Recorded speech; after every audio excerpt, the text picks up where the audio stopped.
समझ नहीं आ रहा अपने सैलरी इंक्रीमेंट का क्या करूं। बेटा इतना क्या सोच रहा है? अपने म्यूचुअल फंड्स के एसआईपी का टॉप अप करा ले। This is the right time. क्या? समझ में नहीं आया। बेटा इतना क्या सोच रहा है? अपने म्यूचुअल फंड्स का एसआईपी टॉप अप करा ले। This is the right time. आप समझा।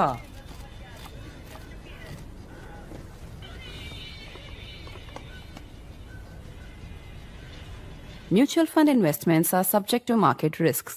Read all scheme-related documents carefully.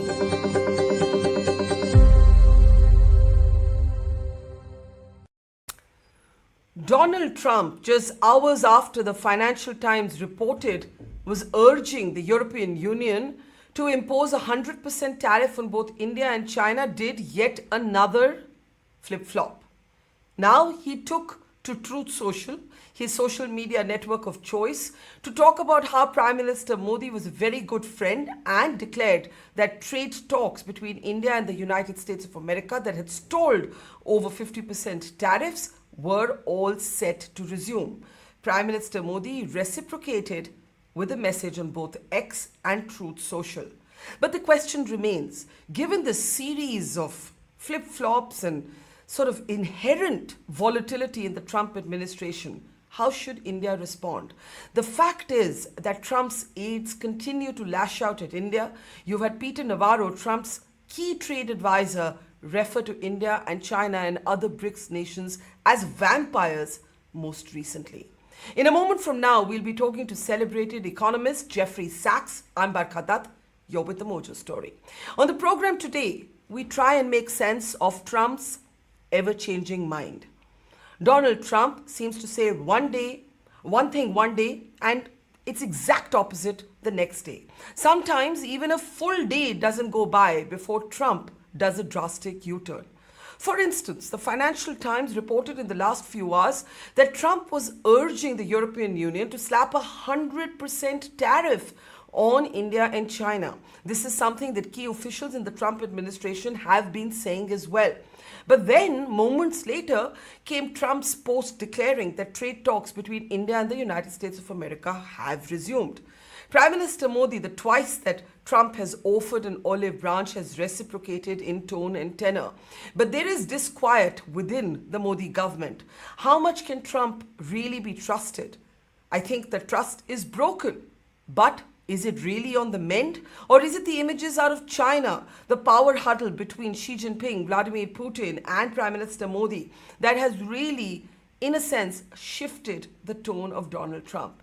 Either way, we simply do not know what's going to happen in the medium to long term. Even a week is too long to predict Donald Trump's response. I want to introduce on the program today our newsmaker today, Professor Jeffrey Sachs, celebrated economist, one of the world's leading public intellectuals, also, of course, at Columbia University, my alma mater, is with us. It is good to see you, Professor Sachs, as always.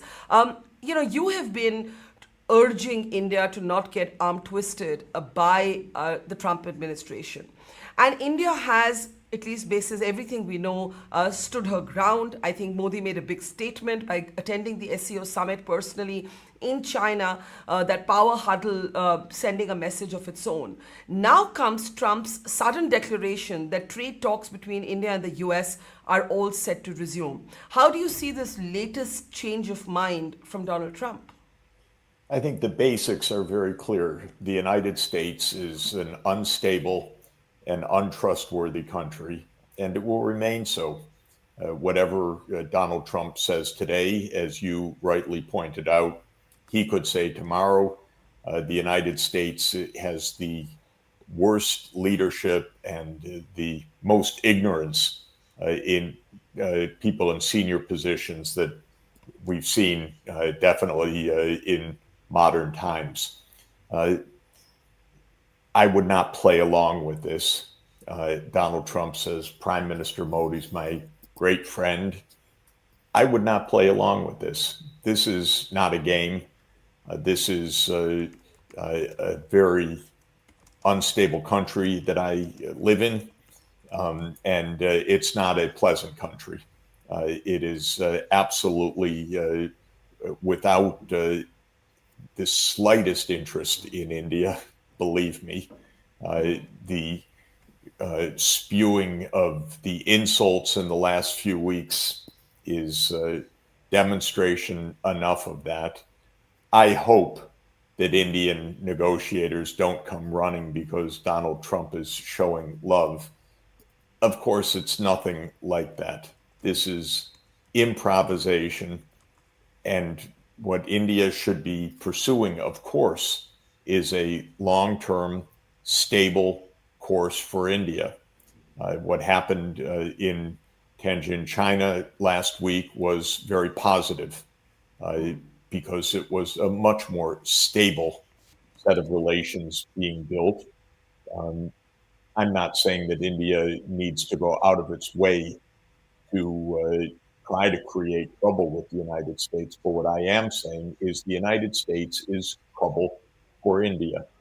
The United States wants to use India in many ways. It wants to use India as a cudgel against Russia. It wants to use India as a cudgel against China. But it has no interest in India's development or well-being.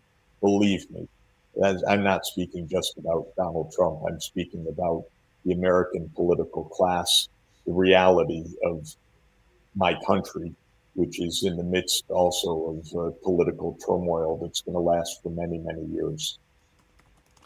That's a big statement, Professor Sachs, that there's one thinking in India that that the Indo-US relationship has to be saved from Donald Trump, that it goes well beyond Trump. You're actually saying that even if that were to be the case, the American political class as a whole, at least at this present moment, has no great interest in India. So all of those who talk about this great relationship, the bipartisan support for this strategic relationship, you don't buy that. Relationship. Believe me, there is no long-term strategic relationship. Yes, there are people in the CIA and in the military-industrial complex that want to use India as a cudgel against China, no doubt. That is why you have people from the former administration like Jake Sullivan running over to say how wonderful India is. This is not about a U.S.-India relationship. I'm sorry to say.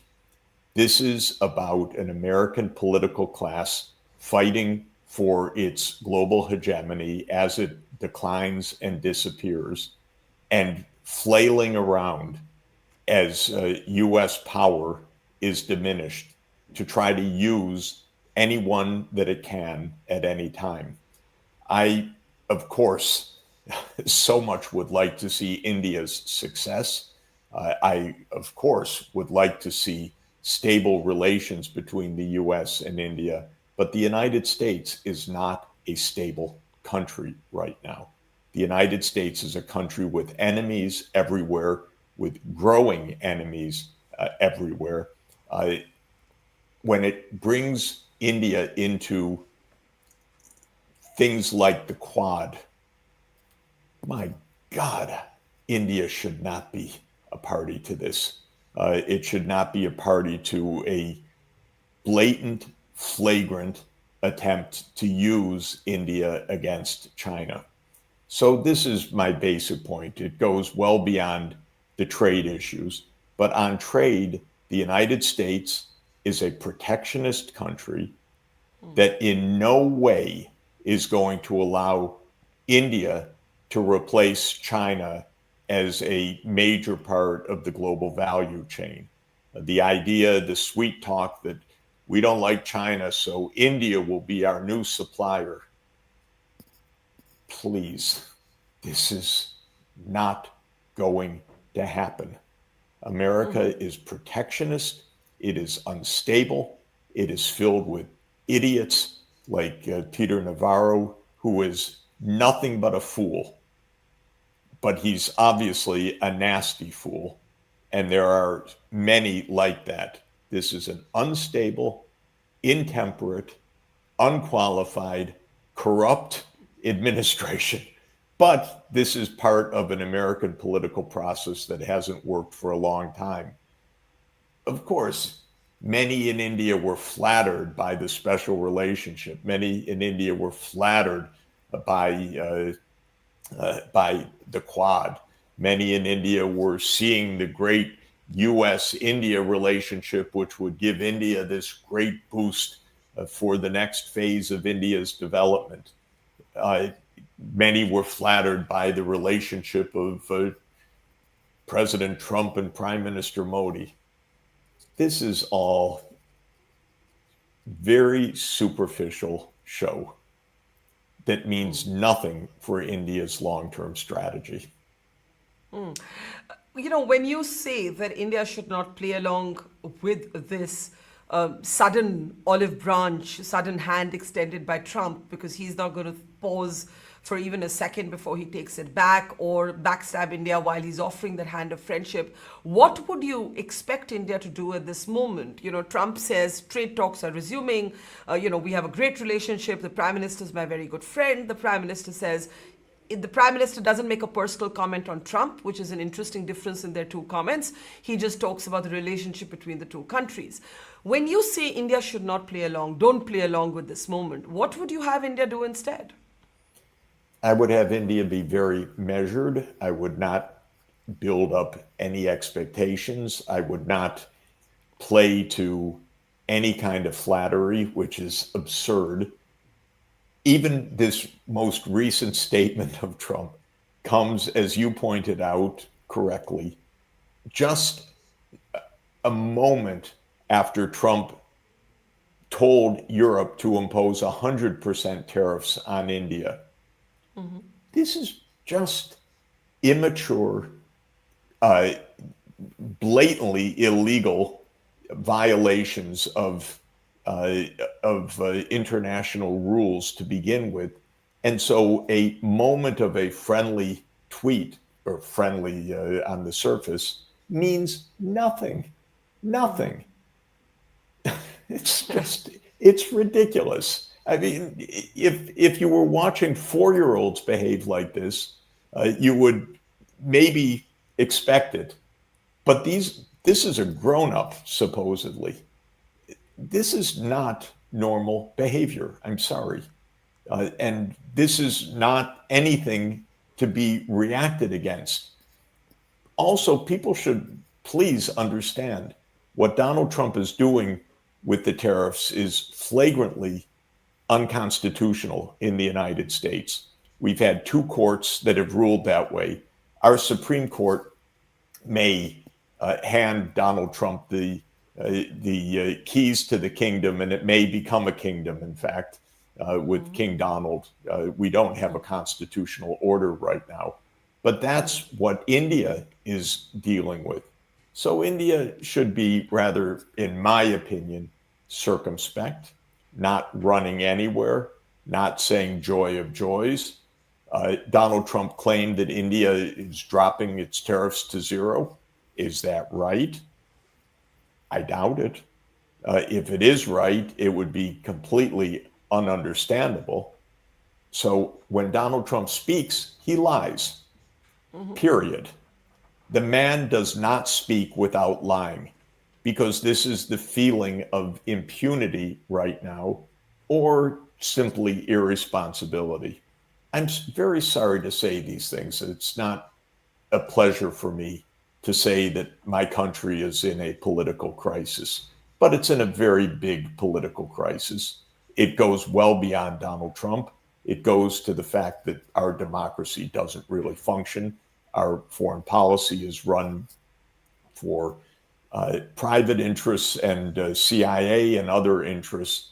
It is not run as on the surface in any event. So just be careful. India is our most populous country in the world, a great country. It should be very, very careful and not be yanked around by these incredibly juvenile statements coming out of what we used to call, it is the White House still, but we used to regard it as an institution of some seriousness.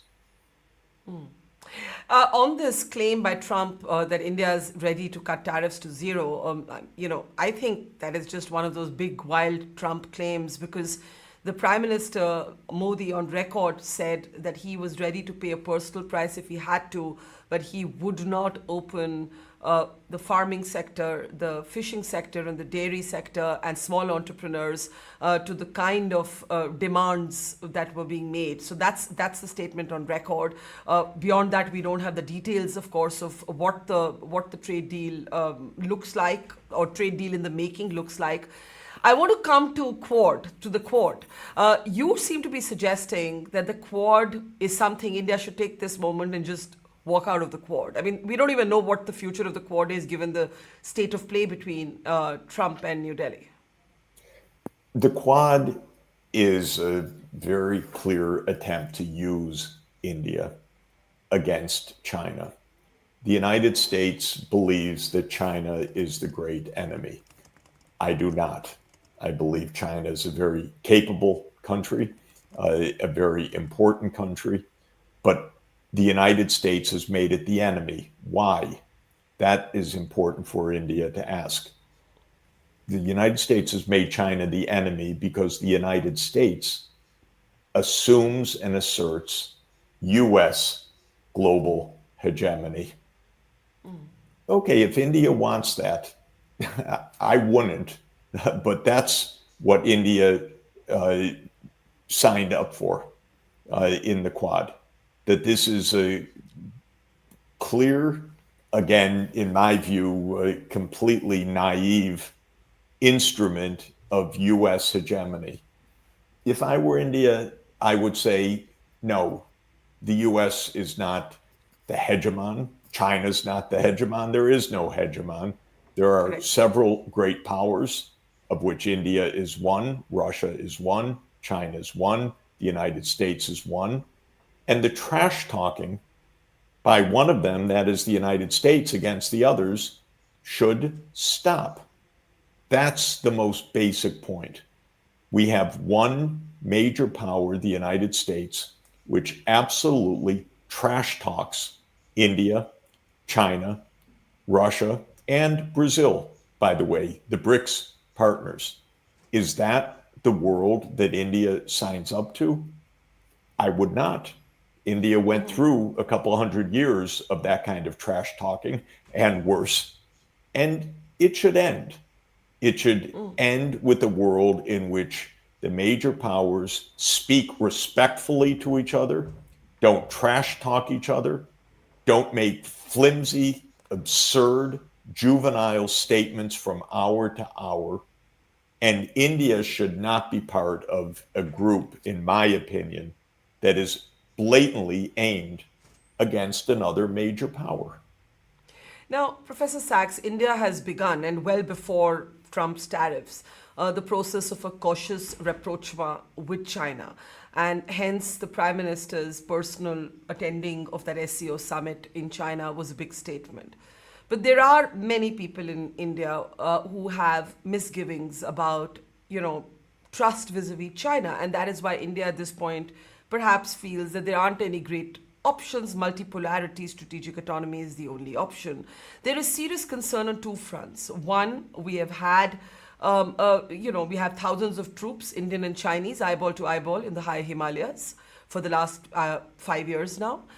Two, there is great concern about China's support to Pakistan, including in a recent military conflict, Operation Sindoor, between India and Pakistan.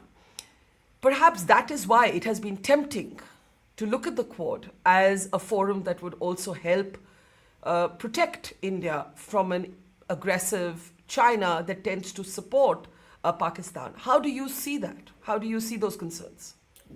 The United States will not and cannot protect India, period. And the United States has its relations with Pakistan too, very close relations with the Pakistan military.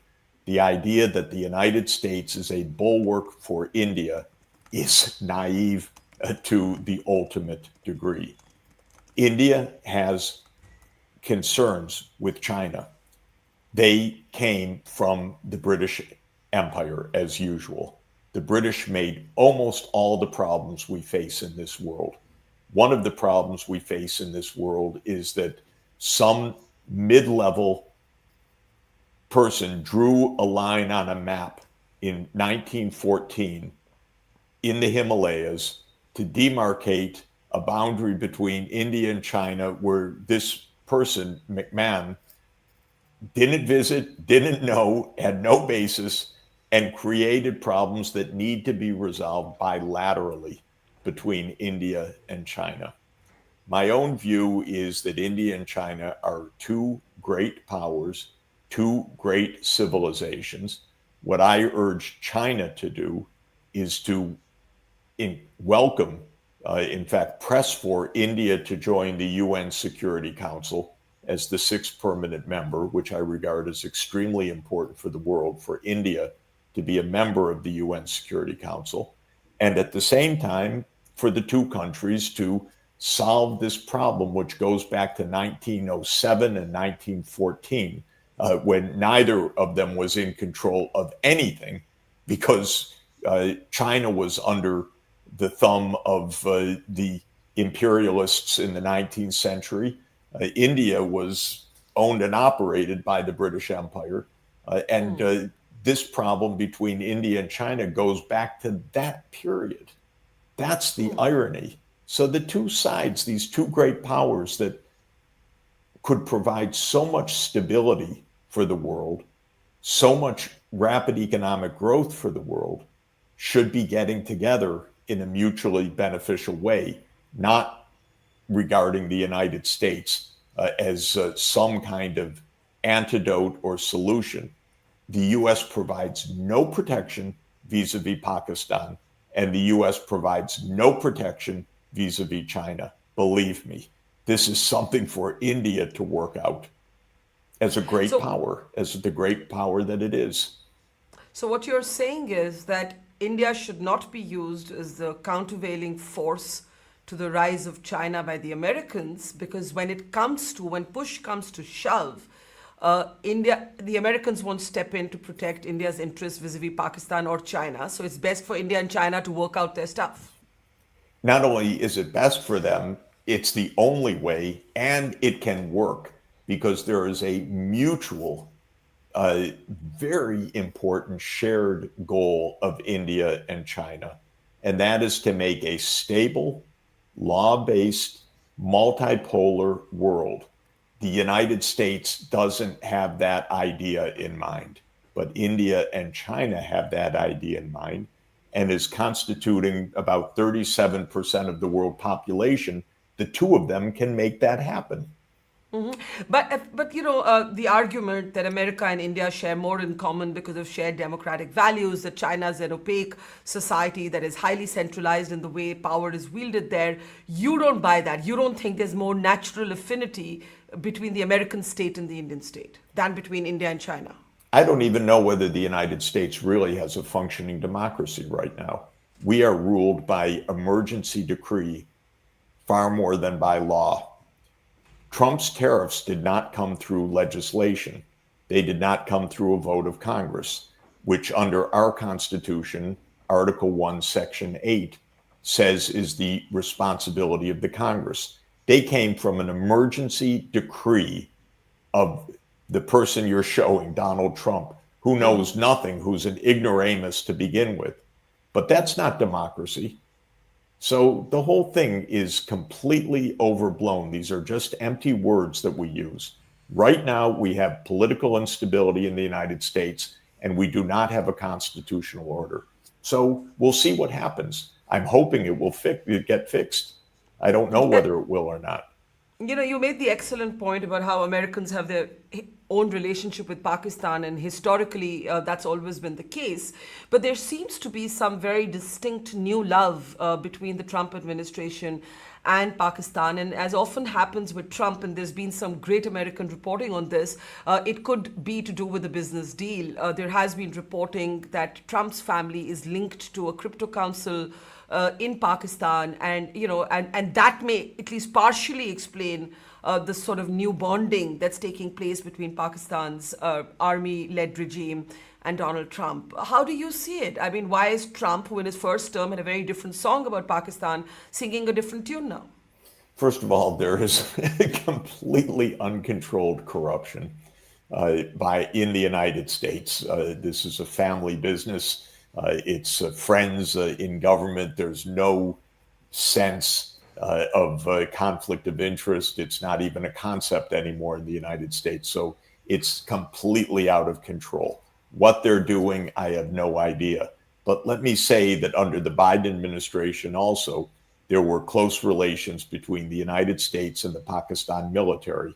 And there are absolutely credible reports that I believe that it was the United States working with the Pakistan military that toppled the government of Imran Khan, for example, and got him in prison.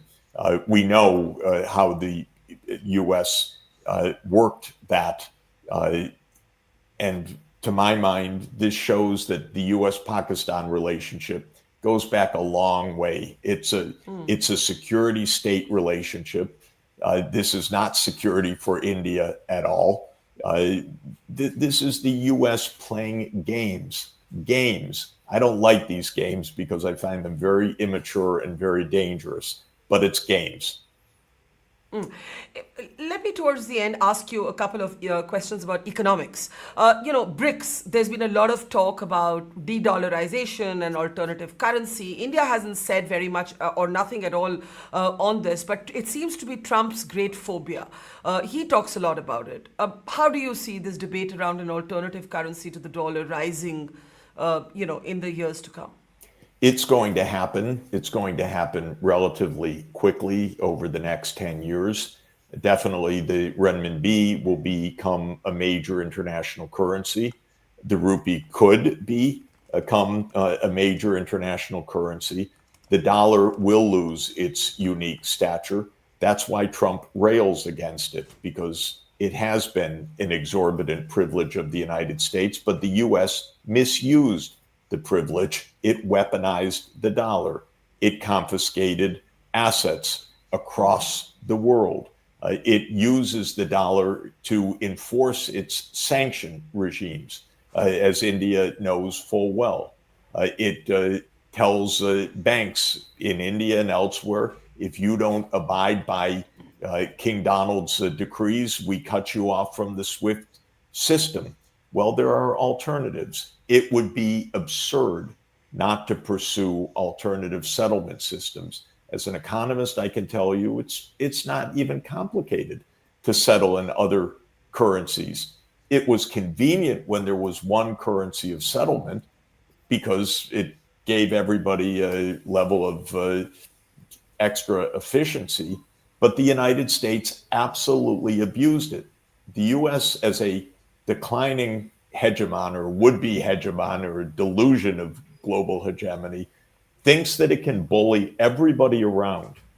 And it then found, well, to do that bullying, it had to weaponize the dollar in the ways that I've described.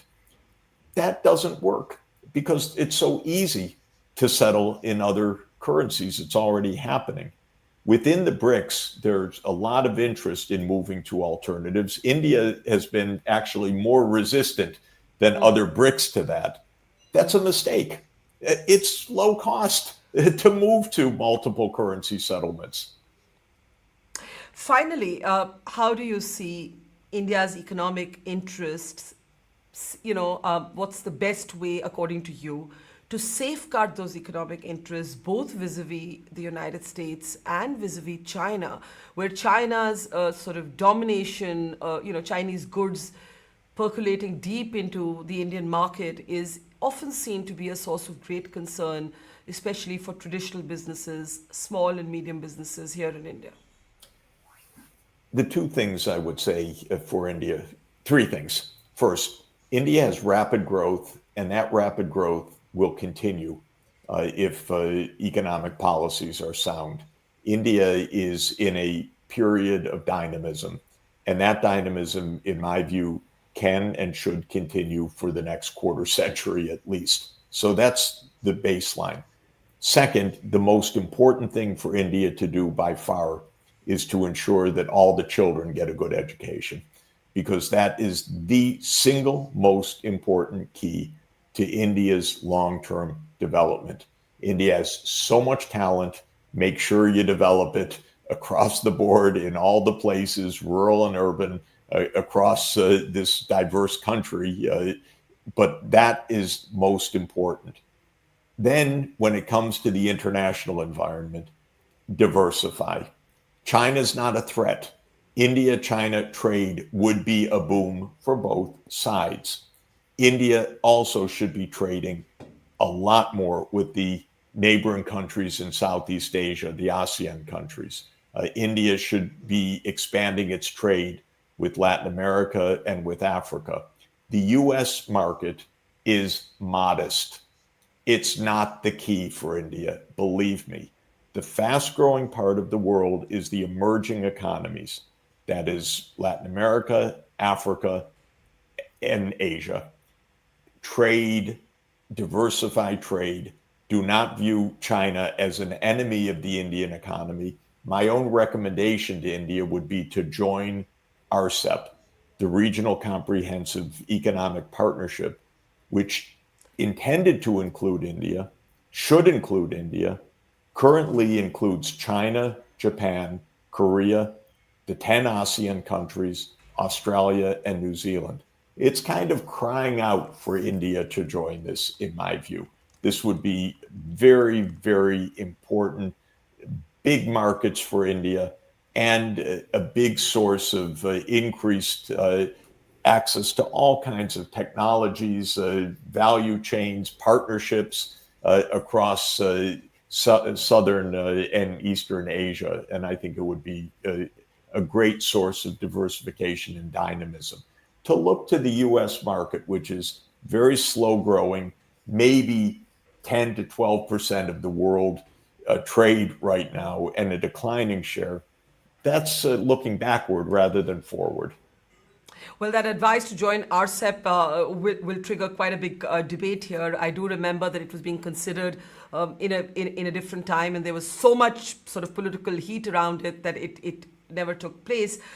We leave it there. Professor Jeffrey Sachs, it's been a pleasure talking to you. Jeffrey Sachs, they're pulling no punches, urging India extreme caution on getting taken in by Trump's ever-swinging moods, and cautioning India that the United States will not come to India's side tomorrow should India need it, if it did not align with America's own very transactional interests. Thank you so much, Professor Sachs. Hope to connect with you again, and a good Wonderful. talk to you. Great to be with you. Thank you. Bye-bye. It's great to see you here. Thank you for watching our work. If you haven't subscribed yet, don't forget to click the bell icon and subscribe to Mojo Story and support independent, robust journalism.